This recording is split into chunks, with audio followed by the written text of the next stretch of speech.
Appreciation Society is an homage to our terrific fans. People are passionate about it, so we wanted to acknowledge that in one of our episodes. I think it's very fitting to do an episode about fandom. It's fun, so it's a brilliant idea. We wanted to watch you as you work, Detective Murdoch. Watch me work. Why? Well, to appreciate you. One of the biggest fangirls that I know, and I know a lot about fandom because of my daughter, Michaela. She's playing a very funny Murdoch fan, actually. It's fun because I get to play with my dad. All my scenes are with him, so it's kind of funny to be playing someone completely different. He's playing someone completely different, but we're supposed to have a relationship, and we're trying not to be father and daughter. So it's interesting. I'm supposed to be his biggest fan and be obsessed with him, and I'm like, it's Dad. Just people that have traveled as far as Australia and Belgium and San Jose and Paris and Amsterdam and Tilsonburg to come to Toronto, get a look at the set, some of the people, and what we do week to week. We have amazing fans who are fanatical, as they say, which, we appreciate because that's what keeps the show on the air. And I think there are some elements of certain fans that we know quite well that are in the script. I'm a fan of other TV series, but nothing like I am for Murdoch Mysteries. I just one day was flicking through 13th Street channel and I saw Yannick's face and I thought, oh, this looks good. I love Brackenreed. He's my favorite actor. I like the fact he's a bit of a tough guy.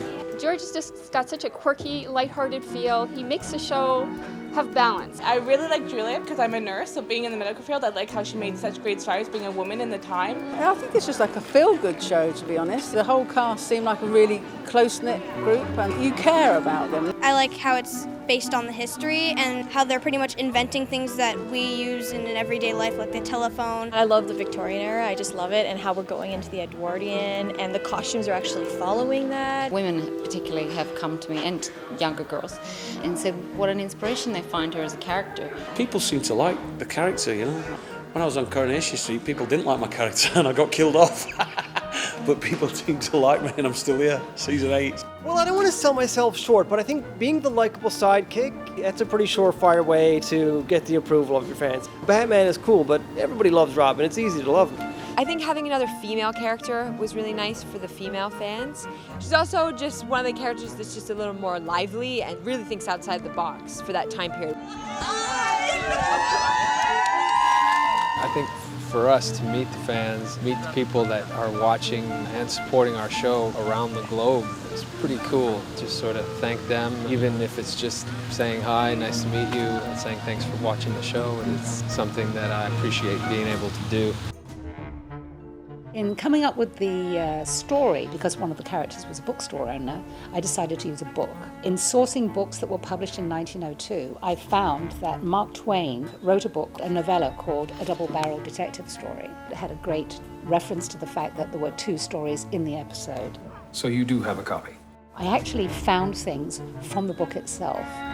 So Murdoch puts on his blackboard clues from those pages. So if you went to page 39 in the book, you would find those words, same with each of those. And I have to say, as a writer on this series, it's something I love to do. We're in another Hamilton gem here today, Gage Park. Never been here before, but my God, you could be anywhere in the world. It's absolutely beautiful. We're standing in beautiful Gage Park right now, located in Hamilton's East End. It's one of Hamilton's best-known, well-loved parks, opened in 1922. We've got long-going tennis clubs here, tropical greenhouses, great walking paths and mature trees. The land itself was owned originally by a prominent Hamilton lawyer, Robert Russell Gage. It was then sold to the city and opened officially as a park in 1922. The park was named after the family, in large part thanks to a large donation that went to help build this gorgeous fountain behind us. The landmark piece of the park, designed by John Lyle, the architect responsible for Union Station in Toronto as well.